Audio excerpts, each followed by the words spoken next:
Eh, Buenas tardes a todos. Yo estaba tan feliz pensando que ya había terminado mi trabajo ayer, pero no ha terminado mi trabajo ayer. Tengo que moderar esta mesa, no me tocaba moderar. Me toca lo más desagradable del mundo, que es administrar los tiempos a tan ilustres ponentes, porque tenemos verdaderamente una mesa final del Congreso con muy ilustres ponentes, todos ellos, como pueden ver en el programa, y según he convenido con ellos, pues vamos a administrar el tiempo a un máximo de 10 minutos y les avisaré cuando lleven 8 minutos hablando para que puedan terminar.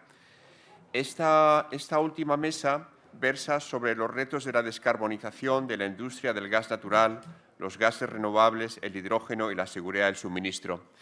Y no es una mesa que esté casualmente en el último lugar. Está en el último lugar y propuse que fuera así porque estamos en Barcelona, estamos en la cuna del gas natural y quise también, propuse y fue unánimemente recibido, que hubiera un representante de esa empresa que hoy soy Naturgy, pero que fue catalana de gas y electricidad, que luego fue Gas Natural Fenosa, que hoy es Naturgy, como es don Víctor Quesada, que en el mundo del derecho de la energía no necesita ninguna presentación porque lleva largo tiempo como director del Servicio Jurídico de Regulación en el grupo. Y sin más, Víctor es buen amigo y no vamos a perder la amistad, aunque dentro de 8 minutos le avise que lleva 8 minutos hablando. Cuando quieras. Muy bien, muchas gracias, Íñigo. Voy a ver si soy capaz de que ni siquiera me avises. No creo que acabe en menos de 8 minutos, pero voy a ir rápido. Lo primero, dar las gracias por la posibilidad de dirigirme a este auditorio y voy a intentar hacer más que una conferencia, una presentación telegrama. El título de la ponencia es Biogás y biometano. Diferencia entre el biogás y el biometano. El biogás sale de una depuradora, salen unos gases, los quemamos allí y ya está, eso es biogás.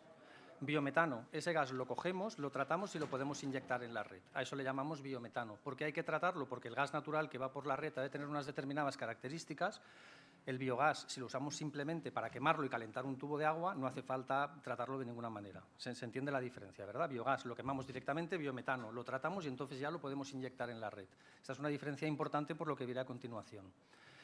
Ignacio Pereña, buen amigo mío, compañero de promoción, ha hecho una presentación brillante del marco jurídico de los gases renovables. Por tanto, yo no voy a explicaros el marco genérico otra vez, ¿vale? Solo os quiero decir un par de cosas. Dentro de las normas programáticas que él nos ha dicho hoja de ruta de julio del 2021, se preveía un 1% de consumo de gas y luego que en el REPowerEU se eleva hasta el 10%. Yo quería añadir solo dos cuestiones. Una, que estamos esperando el nuevo PNIEC y que en el nuevo PNIEC el objetivo de gases renovables tiene que estar en línea con el REPowerEU, por tanto nos tenemos que olvidar del 1% y tenemos que tender al 10% y tenemos que estar pensando en biometano y no en biogás. Segunda reflexión que quería hacer. Ha aparecido un actor muy importante en el ámbito del biogás, que son las comunidades autónomas.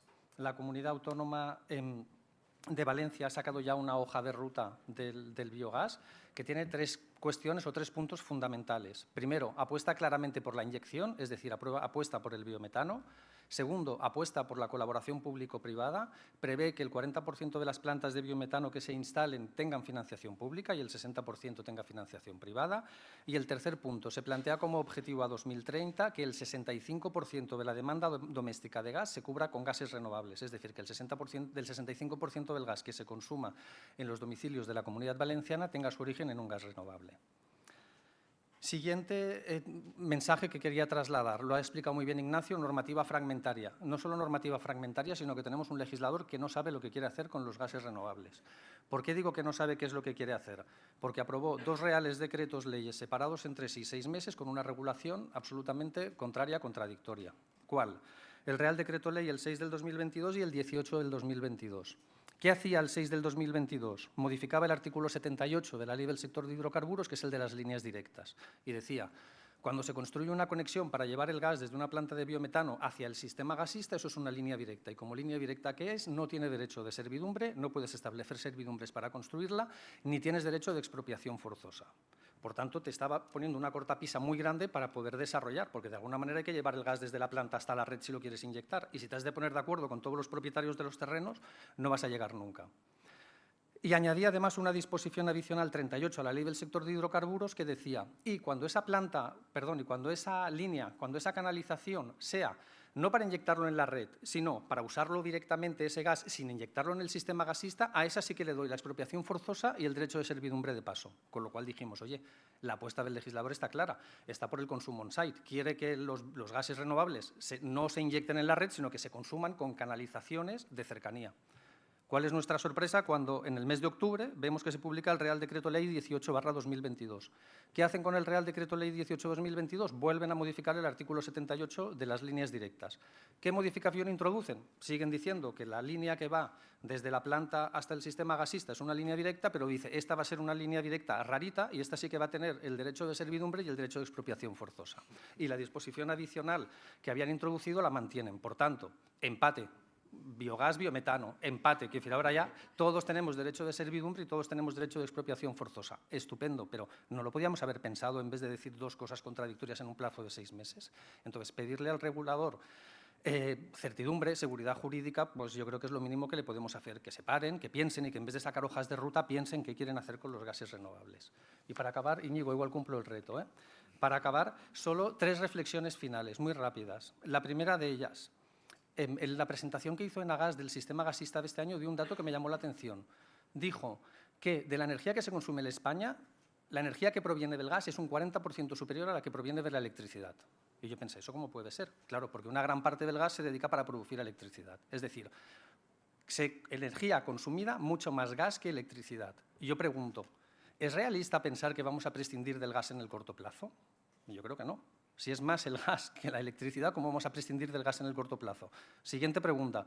Si no podemos prescindir del gas en el corto plazo, ¿qué queremos? ¿Seguir usando gas convencional o apostamos por gases renovables? Yo creo que apostamos por gases renovables. Gases renovables que son aprovechar gases que vienen de vertederos que se van a la atmósfera para aprovecharlos e inyectarlos en la red y que los consumamos en vez de que se vayan a la atmósfera. Bien, por tanto, mi apuesta clarísima. Segunda reflexión. ¿Por qué en la energía eléctrica aceptamos todos que hay una parte de la generación que es renovable y una parte de la generación que es convencional, parte de la generación con ciclos combinados, nos explicaban ayer? ¿Por qué aceptamos que hay un mix en la generación eléctrica y no lo aceptamos en el gas? ¿Por qué no nos metemos en la cabeza que en el gas puede haber una parte del gas que sea renovable y una parte que no sea renovable? ¿Por qué el gas como combustible fósil lo demonizamos y, sin embargo, en la parte de electricidad el mix ya nos va bien y hablamos todos como si toda la electricidad fuera renovable, cuando la mayoría no lo es? Por tanto, es otro dato que yo creo que es bueno que tengamos presente y que cuando pensemos en el gas pensemos en esta clave. Hablábamos ayer, la ponencia de la profesora doctora Macho, que ya le he dicho antes que me encantó, nos hizo una reflexión muy importante, que es, oye, esta fiesta hay que pagarla, ¿no? ¿Esto quién lo paga? ¿Quién va a pagar toda esta transición ecológica? Yo digo, oye, si empezamos a meter gas renovable en las redes, primera pregunta, ¿nos sirven las redes que ya están construidas? Sí. ¿Cuánto tenemos que construir en infraestructura? 0. ¿Nos sirven las instalaciones que tenemos en casa? ¿Nos sirve la caldera de gas que tenemos en casa una vez que haya pasado gas, que el gas que esté consumiendo sea renovable? Sí. ¿Cuánto nos tenemos que gastar en mejorar el equipamiento o en renovar el equipamiento? 0. ¿Y entonces por qué no vamos a eso? Y el último punto, impacto paisajístico, las 1000 hectáreas. ¿Los tubos de gas alguien los ve? ¿Alguien los ve? Están todos enterrados. Lo máximo que hay es un poste amarillo en algún campo para que no se ponga allí alguien a picar y se haga daño. Pero 0 impacto ambiental visual, 0 impacto paisajístico. Por tanto, otra reflexión que quiero poner sobre la mesa. Igual, la contribución que hay que darle a los gases renovables en la transición energética es un poquito mayor que la que le estamos dando. Muchas gracias.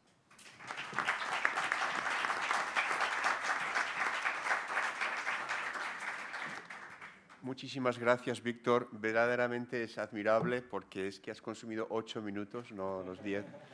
Y hemos tenido ponentes magníficos en el Congreso de la Academia, de la abogacía, de las empresas, pero reconocerán que para precisión y respeto al tiempo los abogados del Estado se llevan, como el señor Pereña, Pérez de Ayala, que van directamente al grano. Eso es indudable. Muchísimas gracias. A continuación, el profesor Mellado Ruiz, a quien me une una relación de amistad de hace ya 33 años. Él fue alumno mío en Almería, hoy es catedrático de Derecho Administrativo en Almería y se ha aproximado al derecho de la energía desde el derecho del medio ambiente con bastante éxito y va a acometer la ponencia del hidrógeno en la regulación europea. Bien, muchas gracias. Buenos días a todos y a todas. agradecer 10 segundos, agradecer la invitación de AEDEN, de verdad, y al comité organizador de este magnífico congreso. No voy a poder decir todo lo que quería decir, pero entre ayer y hoy he aprendido mucho. Evidentemente comprenderán que no voy a pasar del tiempo porque es mi maestro el que está moderando la mesa y no sería conveniente. Lo bueno de mi tema, yo voy a abordar bueno, la regulación europea del hidrógeno, es que ya ha salido, el hidrógeno está de moda. Ayer salió a propósito, y de ahí su carácter transversal, y son algunos de los puntos que quiero resaltar. Ayer salió cuando se habló de almacenamiento, cuando se habló de flexibilidad, cuando se habló de redes, cuando se habló de la propia transición energética, etcétera. Por eso me voy a ahorrar muchas de las cuestiones que yo quería hablar, y me voy a centrar fundamentalmente en destacar algunos de los aspectos, fundamentalmente el aspecto, las funcionalidades y esa revolución. Ayer se recordó merecidamente al profesor Gaspariño. El año pasado el profesor Gaspariño publicó un libro sobre la revolución del hidrógeno. Evidentemente, no sé si yo como jurista también, solo comenzar cuando he hablado de hidrógeno poniendo una foto de estrella, no voy a poner diapositivas para ahorrar tiempo, pero para resaltar el potencial energético del hidrógeno. El hidrógeno es el primer elemento de la tabla periódica, es el elemento más ubicuo, común, ligero y existente en el universo. No sé si va a ser el petróleo del siglo XXI, si va a ser el combustible eterno, si va a ser el combustible infinito, como se viene diciendo, si es una verdadera revolución o un cambio de paradigma. Lo que es evidente es que el hidrógeno va a permitir coadyuvar o alcanzar los requisitos que marca la Unión Europea fundamentalmente. No se trata de sustituir, sino de complementar la electrificación, ayer se destacaba, y ese complemento de la electrificación puede venir en gran parte motivado a través de la utilización del hidrógeno y su multiplicidad o multifuncionalidad de usos y aplicaciones. ¿Por qué? Pues ayer, muy rápidamente, se comentaba ayer, porque el hidrógeno renovable, obviamente, me dejo otros colores del hidrógeno, como todos ustedes saben, me centro en el hidrógeno verde y el hidrógeno renovable, va a ayudar a la descarbonización de la economía, va a contribuir a la seguridad del suministro diversificando las fuentes, va a contribuir a la asequibilidad, porque, en principio, el reto de la Unión Europea es, como ahora comentaré muy rápidamente, combinar tanto ese carácter de mercado o ese carácter integrado de un mercado europeo del hidrógeno interno con redes locales o redes distribuidas de hidrógeno, y contribuirá a la flexibilidad y proximidad de la distribución. Yo creo que en un congreso dedicado a la seguridad del suministro habría que insistir, ayer se dijo también, salió en esa ponencia, en la funcionalidad del hidrógeno desde el punto de vista de la gestionabilidad del mismo, porque es lo que va a permitir realmente, al final se trata de casar oferta y demanda, ya se decía muy bien, y ese almacenamiento, esa capacidad de almacenamiento de hidrógeno renovable a partir de los excedentes de fuentes de energía renovables es lo que puede contribuir de verdad a esa mayor gestionabilidad y evitar las intermitencias que, como todos ustedes saben, del hidrógeno. Por tanto, se inserta dentro del nuevo modelo energético europeo que busca se dijo ayer, descentralización, descarbonización.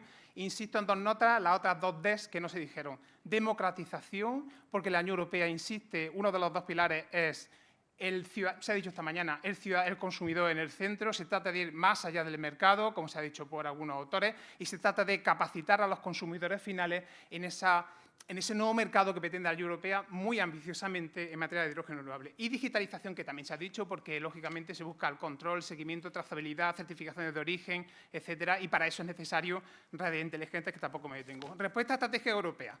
Dos grandes fases o dos grandes planos. En primer lugar, una respuesta de intervención regulatoria proporcionada. Se trata de objetivos a corto plazo de intentar reducir los costes de inversión, intentar fomentar la producción a través de ciertas intervenciones generando mayores economías de escala, intentando equilibrar inversiones y recuperación de costes. Pero lo que me parece más interesante, porque hasta ahí se entiende que es una fuente de energía renovable que hay que promocionar, evidentemente, es el gran objetivo de la Unión Europea, que es la consecución de un mercado interior del hidrógeno verde. Para la Unión Europea, el 2035, un parpadeo, lógicamente. Aquí, ya hemos dicho los 20 millones, me parece mucho, pero 20 millones, mucho por la cuestión clave que diré al final. Los 20 millones de toneladas que va a producir España, según el PNI, para el 2030, pero los objetivos de la Unión Europea son muy ambiciosos y pretende establecer ese mercado interior del hidrógeno renovable, garantizando la sostenibilidad, la seguridad energética, la igualdad entre operadores. Pero quiere hacer compatible ese mercado integrado con redes locales. Se trata de compatibilizar el libre intercambio de hidrógeno con la producción local, distribuida, descentralizada de hidrógeno para fundamentalmente uso industrial en una primera etapa, pero luego para usos residenciales, para baterías, para combustible, etcétera. Y en esos dos vectores, integración de mercado europeo y producción local, se mueven la normativa comunitaria, que no existe todavía, porque también se ha dicho que son dos propuestas, sobre la base de ciertos instrumentos que también me salto estratégicos previos, programáticos previos, hoja de ruta, también ha habido a nivel europeo la estrategia del hidrógeno, etcétera. Lo que tenemos ahora, teníamos desde finales de 2021, son dos propuestas de norma, una directiva y un reglamento, complementarias, que no son solo de hidrógeno, sino que tratan también la descarbonización del sector del gas. Por eso se trata de combinar esa transición del gas al gas renovable con la instauración del mercado del hidrógeno y que, bueno, durante 2022 no avanzaron mucho y 2023 ha avanzado un poco y también se ha dicho esta mañana, yo también leí hace poco que la perspectiva es finales de año 2023, principios de 2024, tener esas dos normas aprobadas. Son normas de todas formas muy técnicas, lo que intentan es establecer el mercado, regular el mercado, pues entran en los mecanismos que todos conocemos, separación de actividades, acceso de terceros, régimen patrimonial, etcétera. Pero yo creo que la clave, y no voy a pisar la dimensión interna del hidrógeno, son la cuestión del agua, que diré después. Porque ayer se dijeron muchas cosas del hidrógeno, pero no se dijo nada del agua. Y es una cuestión muy importante, muy importante. Muy rápidamente, ¿qué persiguen estas dos propuestas de normas? Que no cambiarán mucho, porque lo que ha habido últimamente, que ahora diré muy rápidamente también, son normas aclaratorias simplemente. Contribuir a la seguridad energética, contribuir a la eficiencia energética, descarbonización de la economía y promocionar investigación e innovación. ¿Qué se busca? Dar seguridad jurídica, se decía ayer también, dar estabilidad, dar confianza, porque se trata de invertir en una tecnología aún no madura, solo en fase experimental, pero al final desarrollar un mercado en este sentido. Y se trata de seguir avanzando en el propio concepto del hidrógeno, asegurar, desde el punto de vista de la cantidad de origen, de la certificación, de la trazabilidad, que el hidrógeno renovable es de verdad hidrógeno renovable, es decir, el que solo se ha obtenido a partir de excedentes de energía renovable.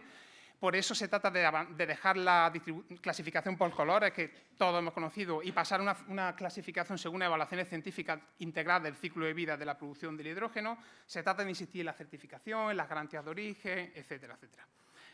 Digo la situación actual, yo creo que me quedan 2 minutillos, digo la situación actual y luego paso al tema del agua también muy rápidamente porque será una cuestión interna, porque la Unión Europea no entra en el tema del agua, que es la cuestión clave que a mí me parece. Situación actual, febrero de 2023 la Comisión aprobó 2 actos delegados, los actos no son normas vinculantes, son normas aclaratorias o de desarrollo, y instrumentales, no entran en el fondo del asunto, no van a modificar los proyectos de normas. Esos proyectos de normas pues, buscan la creación de un mercado interior, pero se insiste mucho en la aclaración del concepto de hidrógeno renovable y en la necesidad de certificar que la producción es, evidentemente, a través de fuentes renovables. Se insiste en las normas de adicionalidad, se ha dicho algo también esta mañana, es decir, en la certificación de que se cumplen los requisitos medioambientales necesarios para la producción. En el principio de correlación temporal y geográfica, y esto es importante y habrá que aclararlo, porque se supone que no se podrá producir hidrógeno renovable, salvo que se tenga energía renovable y agua en el momento y en el lugar a la vez. Y no siempre es fácil tener cerca, pues si estás buscando la producción local, autoconsumo, etcétera, no siempre es fácil tener cerca energía renovable y tener agua. Y se insiste también en la metodología del cálculo, también se decía esta mañana la metodología del cálculo para el cálculo de la huella de carbono de la producción de hidrógeno renovable, porque bueno, pues son condicionantes esenciales en la producción de hidrógeno. Eso fue en febrero de 2023. Marzo de 2023 el Consejo también adoptó una serie de orientaciones generales complementarias a las 2 propuestas de norma, insistiendo también en la flexibilización de tarifas para el acceso a la red en la primera fase de implementación del mercado. La idea, es verdad que las normas prevén tanto redes específicas de hidrógeno como utilización de las redes de los gasoductos, que sería lo más operativo y lo más eficiente. Un minuto, termino. Y más eficiente, pero insiste mucho que si se utilizan las redes de gasoductos, bueno, se controle la mezcla, se controlen las tarifas de acceso, etcétera, una serie de requisitos. Y termino con el agua, porque para mí es el gran reto el agua, porque el hidrógeno renovable, al final no se dijo ayer, no es un vector energético, no es una materia prima, no es una materia que se pueda extraer de la naturaleza. Se trata de cambiar de la lógica de la extracción, como teníamos ahora, de hidrocarburos, a la lógica de la producción. Y de ahí que los conceptos, los sujetos, los operadores cambien. Ya no se trata solo de transportar, suministrar y asegurar, se trata desde la producción. Bueno, y la producción, el hidrógeno verde se extrae utilizando un procedimiento que es la electrolisis, desintegrando los átomos de las moléculas de agua, el oxígeno se evapora, eso lo produce vapor de agua, fenomenal, no hay residuos, fenomenal, pero hace falta agua. Y claro, cuando en España, leo dos datos simplemente, cuando actualmente el 47% del territorio europeo está en prealerta por sequía y el 17% directamente en la alerta, y hay ciertos países en los que, donde se dice que el segundo país con mayor potencial de producción de hidrógeno será España, habrá que pensar de dónde se va a sacar el agua. Primero, disponibilidad. Y segundo, disponibilidad jurídica, porque habrá que ver, el agua todo es dominio público, habrá que ver qué tipo de concesión, si es una concesión privativa, dónde se inserta en el orden de prelación de los usos del agua, porque realmente el tercero, que es usos industriales para fines energéticos, tampoco sería usos industriales, podría ser uso suministro energético directamente. Son problemas de cuestión interna en los que no entro. Pero que creo que deben ser aclarados fundamentalmente, no tanto cuando se nos pongan las directivas comunitarias, y termino, Íñigo, sino en la propia regulación interna al respecto. Y yo creo que es un problema muy importante que habrá que solventar.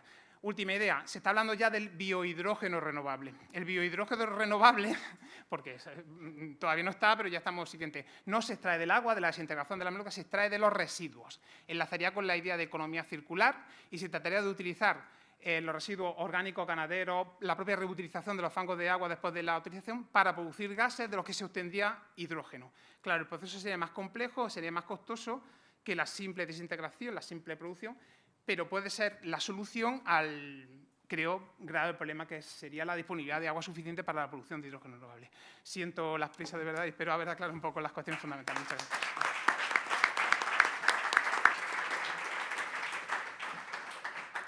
gracias. Muchas gracias, profesor Mellado, por haber intentado ajustarte el tiempo. Es lo que valoro al final. Ya hablaremos el lunes en Almería. A continuación tiene la palabra El lunes no tengo clase. don Íñigo Cisneros Humarán, que es, como ven en el programa, abogado socio de Roca Junyent Abogados, y va a hablar de algo que la nueva directiva abrirá, que son los PPAs y el hidrógeno, por lo menos esas comunidades industriales, y tiene la palabra. Muchas gracias, tocayo. En el orden del día estaba antes hidrógeno español. Sí, por eso. Entonces, se ve que... Bueno, pues vamos a... Yo creo que tú vas a enlazar con el contenido de la directiva de descarbonización, ¿no? No. Bueno, pues Voy a entonces... hablar más de PPAs y hidrógeno. Muy bien, pues entonces en ese caso sí que le damos la palabra a don Pablo Silván Ochoa, que me lo he saltado a pesar de que hemos sido vecinos durante varios años, ¿verdad? Y que es abogado socio de Ramón y Cajal, y yo he tenido oportunidad de estar con él en muchos foros internacionales en la Section of Energy Law, que va a hablar sobre el hidrógeno en la regulación española. Muy bien, muchas gracias. Íñigo, muchas gracias a EDEN por la invitación, muchas gracias a la Pompeu Fabra y felicidades por la organización del Congreso. La verdad es que intervenir en la última, esta última mesa, pues siempre al final es un elemento de presión añadido. Yo ya lo vi ayer en los que tuvieron que hablar los últimos, pues que hablaron de forma un tanto atropellada, y supongo que hoy está siendo lo mismo, de hecho. Y más nada porque la gente, además, pues entiendo que tendrá que estar esperando para poder ir a comer, con lo cual, aunque yo tenía una presentación un poquito más larga de lo que ha dicho Íñigo, voy a ver lo que puedo hacer. A mí me toca hablar de la regulación del hidrógeno en España. El hidrógeno, esto podría ser muy sencillo, ¿no? Hay gente que dice, no, si es que no hay regulación del hidrógeno en España. Eso no es cierto. O sea, no es cierto porque el hidrógeno se ha venido fabricando durante muchísimos años para usos industriales y, por lo tanto, hay una regulación del hidrógeno vigente que pone el foco en el principio de seguridad física. Al final, el hidrógeno es una molécula compleja, es una sustancia peligrosa, difícil de manejar, mucho más difícil, esto lo saben muy bien pues, las empresas gasistas, y por eso no valen las instalaciones de transporte, no valen para transportar hidrógeno, obviamente sin hacer adaptaciones. Eso lo que quiere decir es que la regulación, obviamente, pues, da respuesta a ese problema, da respuesta a un problema de seguridad física y, por lo tanto, del ejercicio, del desarrollo de una actividad puramente industrial, una actividad industrial química, que es la fabricación de del hidrógeno. Por lo tanto, esa regulación pues, no da respuesta pues, a problemas como la inyección o no ha dado respuestas hasta fechas recientes a problemas como la inyección en las redes, en el sistema gasista, no ha dado respuesta a problemas como la construcción de hidroductos o la certificación del origen, ¿no? Esto eran cuestiones que no eran necesarias cuando lo que se hacía era fabricar el hidrógeno normalmente on-site para su consumo prácticamente instantáneo por parte de la industria, esencialmente la petroquímica y la industria de los fertilizantes. Obviamente esto con los nuevos objetivos de descarbonización de la economía, en su caso de electrificación de la misma, pues ahí se produce un cambio, ¿no? Hay que desarrollar un mercado. Hemos hablado ayer y hoy de la necesidad de desarrollar un mercado, tanto de la oferta como la demanda. Y ahí, pues ayer se hablaba de regulación y de competencia. Realmente vamos a vivir unos años, y esto ya hasta 2030, por lo menos, o sea, ese desarrollo de ese mercado, pues lo que yo creo que va a primar o va a ser muy importante, además de esta regulación que dé seguridad jurídica a los operadores y a la gente que haga inversiones en el sector, es también la parte de ayudas, ¿no? La parte de ayudas de Estado y la compatibilidad de las mismas, que ahí ya tenemos con las directrices de la Unión Europea en materia de ayudas de Estado en medio ambiente. Por lo tanto, primero haré una breve referencia a la regulación tradicional, yo la he llamado tradicional, que es la que ha existido siempre, que básicamente pone el foco en este aspecto de seguridad física. Eso lleva, en primer lugar, desde un punto de vista urbanístico, la implantación, ¿no? Tenemos una limitación desde el punto de vista de planeamiento urbanístico, los emplazamientos hábiles para la producción de hidrógeno renovable, es suelo industrial. Se puede ir, obviamente, a soluciones de carácter, de iniciativas de carácter de los distintos instrumentos para proyectos de interés general, de la legislación de ordenación del territorio de las comunidades autónomas, y ahí se podría prever pues, otro tipo de emplazamientos. Evaluación ambiental, ya se ha hecho referencia, también está sujeto a evaluación ambiental. Ahí siempre hay un concepto jurídico indeterminado que habla de la producción de hidrógeno a escala industrial, ¿no? Entonces está el problema de cuál es exactamente la escala industrial para saber cuándo un proyecto está o no sujeto a evaluación ambiental, según la Ley 21/2013. También la autorización ambiental integrada, exigida por la Ley de Prevención y Control Integrados de la Contaminación, el Reglamento de Emisiones Industriales. En materia de seguridad, todas las medidas de control de los riesgos inherentes a accidentes graves en que intervengan sustancias peligrosas, entre los que está el hidrógeno, y que están contenidas estas disposiciones en el Real Decreto 840/2015, y luego una pluralidad de normativa técnica, normas ISO, que hay que tomar en consideración en cuanto a la construcción y el funcionamiento de los equipos de los electrolizadores. En segundo lugar, estaría el almacenamiento, ¿no? El almacenamiento que obviamente se puede producir in situ, en el lugar de producción, o se puede producir en el lugar de consumo. En cuanto al almacenamiento en lugar de producción, tenemos un reglamento de equipos a presión, las instrucciones técnicas complementarias, aprobado por Real Decreto 809/2021. Tenemos también el reglamento de almacenamiento de productos químicos y sus instrucciones técnicas complementarias, aprobado por Real Decreto 656/2017. Y luego el caso específico del suministro de hidrógeno en estaciones de servicio, que también hay otro Real Decreto, el 919/2006, actualizado en sucesivas ocasiones, y sus instrucciones técnicas complementarias, concretamente la quinta. Caso de transporte, tenemos transporte por tubería, por canalización, o transporte por carretera. En el caso de transporte por carretera tenemos el Acuerdo Europeo sobre Transporte Internacional de Mercancías Peligrosas por Carretera, un acuerdo de 1957, pero que se renueva cada 2 años.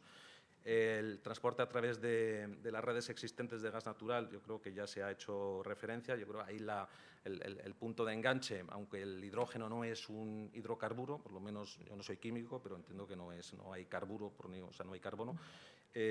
Con lo cual, en principio, no debiera estar en la ley del sector de hidrocarburos, aunque es cierto que ha entrado a través de la regulación de los gases renovables. El artículo 54.3 de la ley del sector de los hidrocarburos establece la aplicación de las normas relativas al gas natural, también a otros tipos de gas, al biogás y a otros tipos de gas, y dice, y aquí está la clave, siempre y cuando sea técnicamente posible y seguro inyectar dichos gases en la red de gas natural y transportarlos.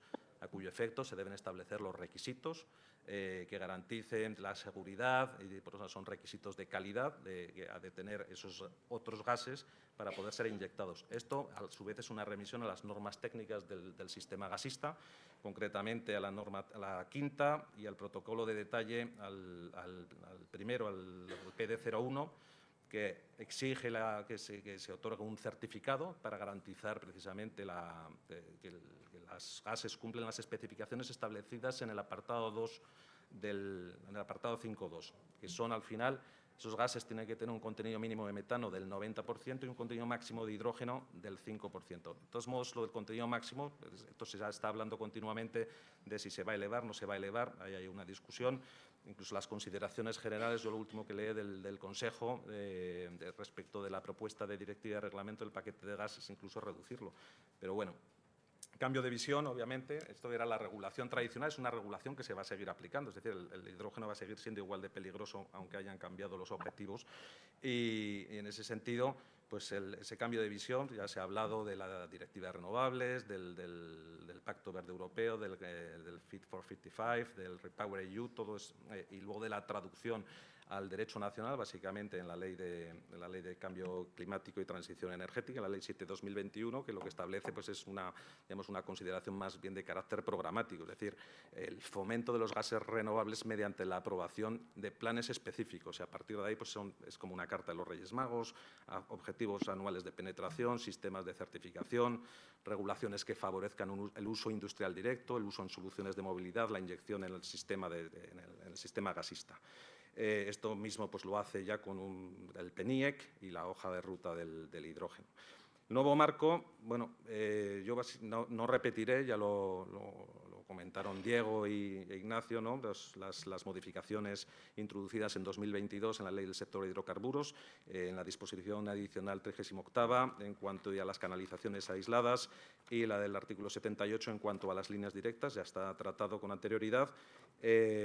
También se ha hablado del sistema, ya existe un sistema de certificación de garantías de origen, el Real Decreto 376/2022, y luego hacía referencia a que vamos a tener unos años donde va a ser muy importante la actividad de fomento, o sea, de fomento en el sentido de que van a hacer falta estar muy pendiente de subvenciones, de las subvenciones que se puedan convocar ahora mismo en el marco del Plan de Recuperación, Transformación y Resiliencia, de los dos PERTE que tienen que ver con el hidrógeno, tanto el específico de hidrógeno como el de descarbonización de la industria española.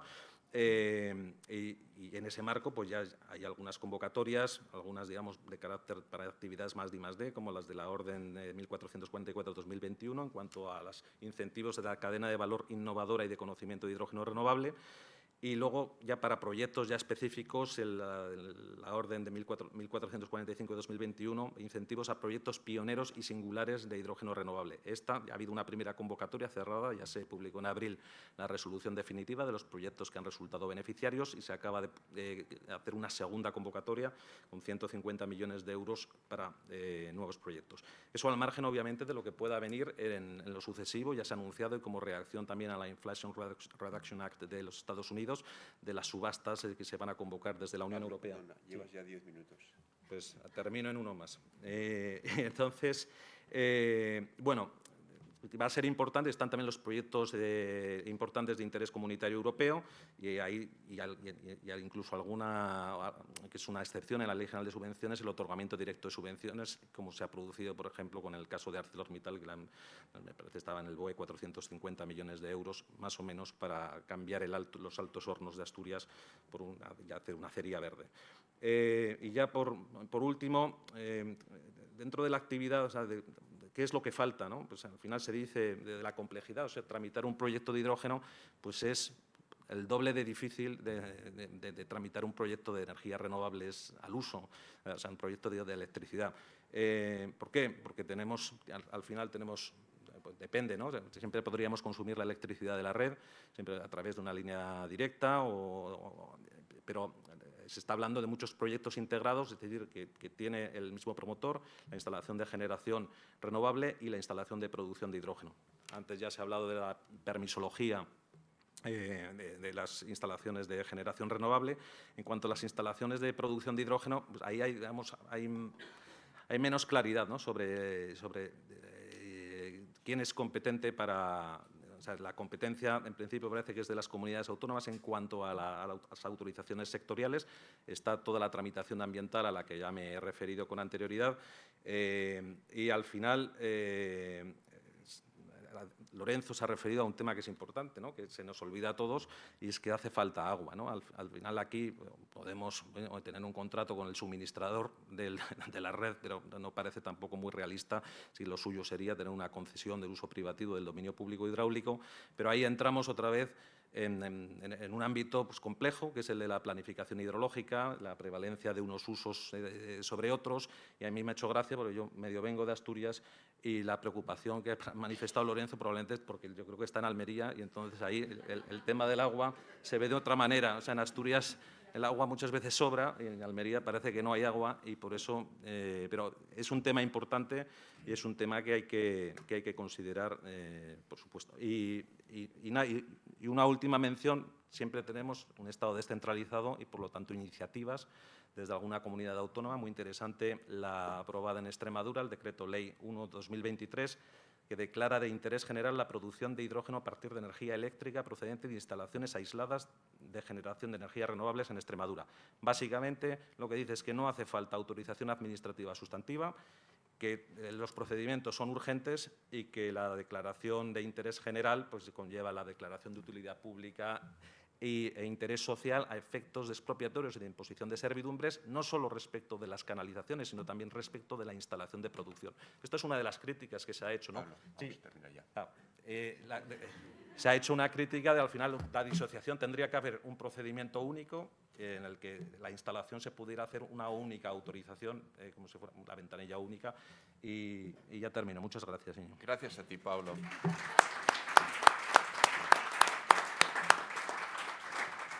Muchas gracias de verdad y perdona, espero que no perdamos la amistad, pero ahora sí, señor Cisneros, don Íñigo Cisneros, por favor, tiene la palabra. Muchas gracias, Íñigo. Yo estaba a punto de darle mi tiempo a Pablo porque me interesa mucho lo que está contando y para el proyecto que os quiero contar.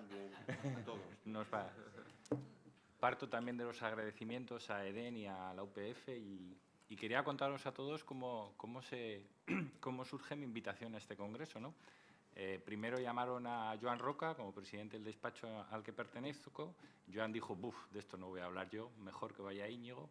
Y yo creo que tenía una especie de cámara oculta mirándome, porque 3 días antes de recibir el email de mi tocayo y de la profesora Malaret, justo un cliente mío me pide ayuda para constituir el primer proyecto de hidrógeno en una zona de este país, y la idea es involucrar a una empresa productora de hidrógeno, a una productora de parques fotovoltaicos y mi cliente, que es una empresa del sector de la cerámica. Y entonces, pues me viene bien un poco el contaros cómo estamos desarrollando ese proyecto, y si no lo hago muy mal y el año que viene me volvéis a invitar, os contaré cómo sigue el proyecto, porque no creo que en un año esto esté terminado, ¿no? Al final, el objetivo de este proyecto es pues, la producción de energía eléctrica de fuentes renovables a precio competitivo, fundamental que al final mi cliente a día de hoy, digamos que calienta sus hornos para la cocción de la cerámica, hornos que tienen que llegar a 1200 grados centígrados con gas, no es gas renovable todavía, es gas de origen de carbono, y luego que tiene un compromiso con sus propietarios, con sus accionistas, de conseguir el net cero para el 2035. Con lo cual, sopesando ambos criterios, pues hay una empresa que se acerca a ellos diciéndoles que ellos son capaces de producir y generar y suministrarles hidrógeno verde para el calentamiento de los hornos, ¿no? La dimensión inicial proyectada son conseguir 1.500 toneladas de hidrógeno al año, que tiene, digamos, una fase de lanzamiento, con lo cual los 2 primeros años estarán en esos 1.500, con el objetivo de llegar a 2.100 toneladas de hidrógeno año, que son más o menos las necesidades que ellos estiman con un crecimiento, siguiendo la estadística del crecimiento que ha tenido la empresa de cerámica, para poder vivir del hidrógeno verde durante los próximos 20 años. Y la base de este acuerdo pues son los PPAs, ¿no? No voy a entrar en la discusión de lo que decía Hermenegildo ayer y lo que han dicho hoy, de si el 661 era o no un PPA. Aquí estamos en un PPA. Y ayer sí recuerdo el profesor Luis de Fontenelle hablaba de que hay una especie de principio para conseguir un estándar europeo de PPA, pero yo creo que es muy difícil conseguir un estándar de PPA, ¿no? Me voy a atrever a dar unas pinceladas de PPA porque en este foro la verdad es que yo no tengo mucha idea con todo el conocimiento que hay aquí en la sala sobre cómo tiene que ser un contrato bilateral. Al final, en los que hemos participado nosotros, normalmente no es tanto el productor de energía y el consumidor final los que firman el PPA, porque es muy difícil el casar la oferta y la demanda y ajustarlas a las curvas de producción y de consumo, con lo cual casi todos los PPAs acabamos teniendo que contar con la figura del comercializador, que es el que va a conseguir ajustar esas curvas. El objeto, pues normalmente todos los que hemos hecho son energía eléctrica renovable, el precio es prefijado, con lo cual esa previsibilidad es lo que nos permite su financiación. Sí estoy de acuerdo con algo que se dijo ayer, que los PPAs últimos, hemos llegado a hacer PPAs de 30 años, ahora difícilmente ves en el mercado PPAs de más de 10 años, por toda la incertidumbre regulatoria y del precio que están generando los conflictos geopolíticos que nos rodean. Y esos mecanismos de precio habituales pues son el precio fijo, pero ahí se acorta el plazo, o si no, tenemos unos años a precio fijo y el resto de los años un precio de descuento según el precio del mercado. Los tipos de PPAs, entiendo que esto es todo conocido, pues tenemos los físicos o los sintéticos y financieros, y dentro de los físicos tenemos los directos o el on-site, utilizando la terminología anglosajona, o el off-site. Importante en nuestra experiencia, no hay que olvidar nunca que un PPA es un contrato que requiere términos contractuales corrientes para venta de electricidad, temas como punto de suministro, días y horas de suministro, volumen, penalización por no suministro y la gestión de desvíos. Y aquí nosotros, aparte de nuestra experiencia de los PPAs en los que hemos intervenido, nos basamos bastante. Hay una página web que imagino que conoceréis, que es el acrónimo en inglés SFET, de European Federation of Energy Traders, que tienen varias versiones de PPA accesibles en su página web y que son bastante buenas. Y luego la UNEF, la Unión Española Fotovoltaica, emitió un comunicado en el año 2018, que aunque han pasado ya algunos años, es bastante bueno, un anexo segundo en el que dice cuáles son los mínimos que debería tener un PPA, que son 25 puntos, y aunque cuando los lees dices, pues son bastante perogrullo, pues la guía para redactar un PPA te sirve bastante, ¿no? Regulación en España no hay una regulación ad hoc para los PPAs. Es cierto que nos cogemos algunas normas dispersas y nos sirven para configurar normativamente hablando cómo se tiene que redactar un PPA. Tenemos la directiva de la Unión Europea, del Parlamento y del Consejo, la 2001 del 2018, relativa al fomento del uso de la energía procedente de fuentes renovables. Tenemos la Ley del Sector Eléctrico, que en su artículo 24 hace una mención a estos contratos bilaterales. Y luego tenemos el Real Decreto 1997 del 2019, que organiza el mercado de producción de energía eléctrica. Volviendo a mi contrato de 3 bandas de mi cliente que quiere hidrógeno verde para calentar sus hornos, pues los conceptos que estamos analizando es dónde vamos a poder instalar la planta para hacer la electrolisis, dónde vamos a poder instalar el parque fotovoltaico que nos genere la energía eléctrica para que sea hidrógeno verde, como decía Lorendo y decía Pablo, de dónde vamos a sacar el agua, si va a tener que ser suelo industrial o no suelo industrial, si vamos a tener que transportar o no el hidrógeno verde, por los problemas que empieza a haber, si el hidrógeno verde vas a tener que hacer un hidroducto, como decía antes uno de los ponentes, o vamos a poder utilizar con un blending el gasoducto existente. Si no vamos a utilizar un hidroducto ad hoc, si no vamos a utilizar un gasoducto con blending, si vamos a transportar hidrógeno, si lo vamos a hacer comprimido, licuado o mediante cualquier otros líquidos orgánicos como el amoníaco o el metanol. La normativa, por eso me interesaba tanto lo que nos estaba contando Pablo, cuando dé sus notas las recibiré con muchísima gratitud. Y volviendo a mi contrato, pues al final lo que estamos haciendo es un triple PPA. Estamos haciendo un PPA con el productor del parque fotovoltaico, vamos a firmar un PPA con él. Como la potencia instalada del parque fotovoltaico, y como ayer nos decían, pues una cosa es la potencia, luego la cantidad de energía que te pueden suministrar pues, es inestable. Vamos a tener que tener un PPA de soporte que lo vamos a negociar con el comercializador, y luego lo que estamos, y realmente aquí estamos empezando con la hoja en blanco, aunque tengas la tentación de decirle a ChatGPT cómo hago un PPA de hidrógeno verde, pues estamos viendo cómo vamos a hacer nuestro PPA de hidrógeno verde para nuestro cliente, que es la cerámica, ¿no? Aquí sí tenemos muy claro, por lo que os decía antes, ese plan de negocio que hemos hecho, queremos al menos que sea 15 años, necesitamos 2.100 toneladas de hidrógeno verde, y los precios y términos económicos, pues el cliente me dice, oye, yo quiero cumplir lo que dicen mis accionistas, quiero ser net cero en el 2030-2035, pero si esto me cuesta la vida y ya no tengo margen, la sostenibilidad pasa también por la rentabilidad, como creo que todos coincidimos. El objetivo, y un poco como conclusión, es si se puede sustituir el gas, ahorrando coste y reduciendo el impacto climático y llegando al objetivo del net cero. Y nada más, solo deciros que nos surgirán dudas y qué pasa si de repente, como decían al principio de esta mesa, conseguimos hacerlo eso con biogás y reducimos net cero y encima es más barato todo este proyecto del hidrógeno verde si lo dejamos congelado o no. Y lo que hemos firmado ahora realmente es un acuerdo de intenciones a 3 bandas, que tenemos reuniones mensuales y nos vamos a pegar en todo el permitting, como os he dicho antes, a ver dónde podemos poner la planta de electrolisis, cómo lo vamos a tener que hacer. Y como decía antes, Íñigo, si me invitas dentro de un año os contaré cómo ha quedado. Muchísimas gracias.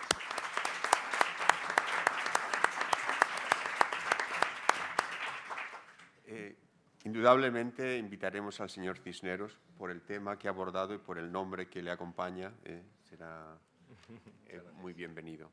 Para terminar, el Congreso, las ponencias del Congreso y esta mesa, contamos con don Daniel Pérez, que es director general de una nueva eléctrica pública catalana que ha fundado la Generalitat, pero don Daniel Pérez es muy bien conocido en el mundo del derecho de la energía y en el sector energético porque ha sido empresario y también abogado de nuevas empresas en el sector.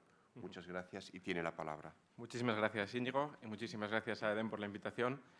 Podría pensarse que la energética pública está aquí junto con el gas, porque somos los que tenemos mala fama del sector, ¿no? Como ha dicho antes Víctor, si el gas tiene mala fama, ¿no? Pues venga, los que tienen mala fama los ponemos los últimos aquí.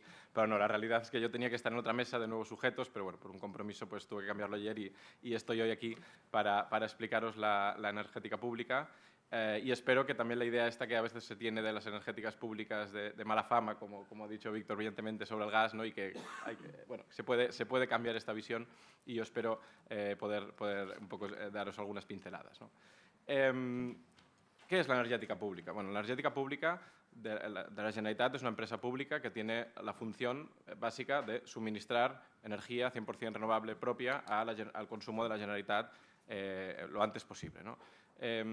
Esto es algo muy parecido a lo que hacen grandes consumidores, lo que hace IKEA, lo que hace Amazon, lo que hace Facebook, lo que hace Telefónica, lo que hace el Corte Inglés, ¿no? Al final es decir, mira, yo puedo comprarme garantías de origen, pero tengo que ir un paso más allá, ¿no? Garantías de origen está bien, pero additionality, ¿no? Vamos a dar un paso más allá y no solo comprar la energía renovable existente, sino fabricarla, ¿no? De alguna manera. Y esto es el compromiso de la Generalitat, ¿no? De decir, vamos a fabricarnos la energía que estamos consumiendo porque así damos un paso más de compromiso hacia esa adicionalidad. ¿Cómo lo vamos a hacer? 2 patas muy claras. Generación, comercialización. No estamos inventando nada, simplemente estamos, como os digo, de alguna manera replicando lo que ya se ha hecho a nivel empresarial. De generación, bueno, la primera, autoconsumo. Autoconsumo, digo, este es el aprobado fácil, ¿no? Es decir, bueno, pues tenemos potencial de 320 megavatios en la Generalitat y tenemos 16. Entonces, bueno, aquí pues hay mucho margen de mejora y tenemos que construir 320 megavatios de autoconsumo. ¿Con eso qué cubrimos? Con eso cubrimos aproximadamente el 50% de la demanda energética de la Generalitat actual, eléctrica, y 30-40% de la futura, ¿no? Porque hay electrificación que vendrá, entonces habrá mayor demanda futura. ¿Qué más haremos? Pues haremos fotovoltaica sobre terreno, haremos hidráulica y haremos eólica. Fotovoltaica sobre terreno, recogiendo el guante de lo que decía antes Rodrigo en la anterior mesa, ¿no? Decía, hay un problema de implantación de las renovables en el territorio, ¿no? Necesitamos muchas hectáreas, necesitamos generar aceptación territorial. En Cataluña lo sabemos, porque Cataluña quizás ha sido el epicentro del conflicto territorial en cuanto a la implantación de renovables, ¿no? Por desgracia, aquí ya hemos estado 10 años de moratoria, precisamente porque una de las dos visiones, que es la contraria al desarrollo de las renovables, se ha impuesto regulatoriamente. Ahora ya desde el 2019 ha cambiado, pero hemos estado en esta situación. Entonces, ¿qué podemos hacer nosotros? Bueno, pues una cosa que podemos hacer es incentivar instalaciones en terrenos degradados, ¿no? No solo vamos a hacer esto, pero eso sí vamos a hacer en canteras, en vertederos, en antiguos peajes de autopistas, en balsas de agua. Es decir, hay una serie de espacios que no van a solucionar la transición energética, pero van a hacer un poquito de transición energética. Bueno, pues usémoslo. Son terrenos públicos, son terrenos que se pueden usar. Bueno, pues demos ejemplo, ¿no? Esto no quiere decir, insisto, que solo vayamos a hacer estos terrenos, pero estos hay que hacerlos, con lo cual es una de las cosas. Y luego otra cosa que yo creo que es súper útil es la realización de que la burocracia es justa en el sentido de que no discrimina a nadie. Es decir, aunque seas una energética pública, la sufres igual, ¿no? Entonces, yo creo que es bueno, yo creo que eso es bueno porque cuando la administración, ¿no? me dice, oye, mi accionista, ¿no? Que es la administración catalana, oye, ¿cuántos megavatios has hecho? No, cero. Y este año, cero. El año que viene vendré unos poquitos, ¿no? ¿Y por qué has hecho cero? Bueno, pues porque este proceso de autorizar un parque solar hoy día o un parque eólico, pues es un vía crucis que totalmente injustificado, ¿no? Entonces, yo creo que también es bueno ponernos el gorro de promotor para ver en primera persona, ¿no? esta burocracia ingente, injustificada que tenemos en muchos casos para tramitar, ¿no? Con lo cual, generar autoconsumo, insisto, espacios antropizados y instalaciones también, instalaciones de más tamaño que a lo mejor, pues un caso concreto que nos hemos encontrado, ¿no? Un parque de 50 megavatios con un conflicto sobre el tema de la conexión, ¿no? Hay que soterrar, no hay que soterrar. Bueno, pues a lo mejor una manera es, oye, yo entro en el capital de esta sociedad, pero con el pacto de que soterras, ¿no? Y participo de alguna manera en esa generar más aceptación en el territorio de parques que se están haciendo con un porcentaje. Esto ya tenemos 2 parques eólicos y estamos bueno, activamente buscando también instalaciones en las que invertir. Eso por la parte de generación. Por la parte de suministro, y acabo para que no me llamen la atención en esta última ponencia, nosotros como comercializadoras seremos un medio propio de la Generalitat. Nosotros no vamos a cliente privado. Eso hay que dejarlo claro, no vamos a hacer la competencia del cliente privado, nosotros no vamos a cliente privado, vamos a nuestro cliente, que ya tenemos suficiente, es el mayor consumidor de energía eléctrica de Cataluña, 800 gigavatios hora, entonces vamos a nuestro cliente como medio propio, que es la Generalitat, y vamos a hacer alguna cosa con clientes vulnerables, algún piloto de compartir energía, pero el cliente es la Generalitat. Y no me resisto, aunque no tenía previsto, hablar de agua, porque todo el mundo ha hablado de agua y uno de los proyectos más chulos que estamos haciendo es justamente agua, ¿no? Estudiando el tema un poco del agua, ves que el 98% del agua que hay en el planeta es agua salada. Y del 2%, que es agua dulce, digamos, solo el 0,6% es de ríos. Lo otro es glaciares, ¿no? Entonces, cuando hay agua, no hay agua. Estamos hablando del 0,6% del agua del mundo, ¿no? Entonces, claro, la reflexión es, sí hay agua. Lo que no hay es energía para hacer que el agua sea utilizable por nosotros, ¿no? Lo que no había esa energía, lo que no había, ¿no? Entonces, yo creo que es la siguiente cosa, ¿no? del PPA que hablabas. Yo creo que hay un cuarto, que es un PPA de agua, ¿no? Y esto, que parece una locura, hace poco se acaba de firmar un PPA entre Israel y Jordania, por el cual Israel le entrega 200 millones de metros cúbicos de agua y Jordania le entrega la producción equivalente de 600 megavatios solares. Esto acaba de pasar ahora, ¿no? Entonces, este PPA, agua-energía, Israel dice, mira, yo no tengo sitio para poner 600 megavatios solares, pero tengo tecnología de desalinización porque el 100% del agua de Israel es desalada. Jordania, yo no tengo tecnología de agua, pero tengo suficiente espacio para poner placas solares. Bueno, pues un PPA, agua-energía, que puede ayudar, ¿no? a solucionar el problema del agua y el hidrógeno. No digo que esto sea la única solución. Por supuesto, el agua del río siempre va a ser mucho más barata que el agua desalada, ¿no? Pero si el agua desalada, en vez de pagar la energía a 100, la paga a 25, a 30, con un PPA solar, desalando además, aprovechando un poco la gestión de la demanda, ¿no? Pues creo que puede ser una manera también de solucionar esto. Y justamente como la normativa de contratación pública, cosa que se tendría que revisar, yo creo que es una de las principales trabas que se encuentra, ¿no? Te obliga a los plazos máximos de contratación, esto no está adaptado a la realidad de financiación de proyectos, ¿no? Entonces, y que se lo pregunten a Adif, ¿no? En Adif ha habido un problema muy grande con los operadores de trenes, porque están pagando la luz indexada, ¿no? Entonces, ahí hay mucho margen de mejora. Por ejemplo, en Baleares se ha aprobado una excepción que habla de que contratación pública para renovables y eficiencias se permite excepcionalmente un plazo de 30 años. Y yo creo que esto es algo que habría que plantearse. Nosotros con medio propio no tenemos este problema, pero creo que es un problema general que también vale la pena analizar, ¿no? de esta reforma para adaptar la normativa de contratación pública a la realidad energética y de financiación de proyectos y de viabilizar estos proyectos. Porque justamente con la nueva desaladora que se quiere construir en Cataluña, lo primero que dicen los bancos para financiar la desaladora es: enséñeme usted el PPA de energía. No, es que yo solo me deja la normativa 4 años. Bueno, pues no financio. Claro. Entonces, o hace un PPA 10, 15 años de compra o eso no se financia, ¿no? Con lo cual, por cerrar, la idea de la energética, como os decía, es ayudar o fomentar la transición energética, es dar ejemplo. Desde la Administración catalana con esta actividad económica no es competir, sino dar ejemplo. Y bueno, pues espero estar más años para poder explicar este trayecto, porque solo llevo 3 meses, pero bueno, el plan que tenemos es este. Muchísimas gracias.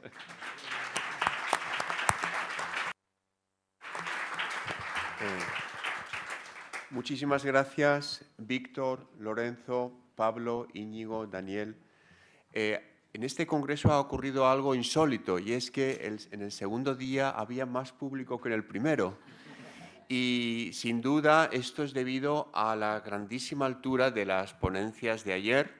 Se ha corrido la voz por Barcelona y han venido más al nuevo público para asistir a ponencias tan excelentes como las que hemos visto. Y muchísimas gracias de verdad por cómo os habéis ajustado a los tiempos. Gracias a todos, de verdad.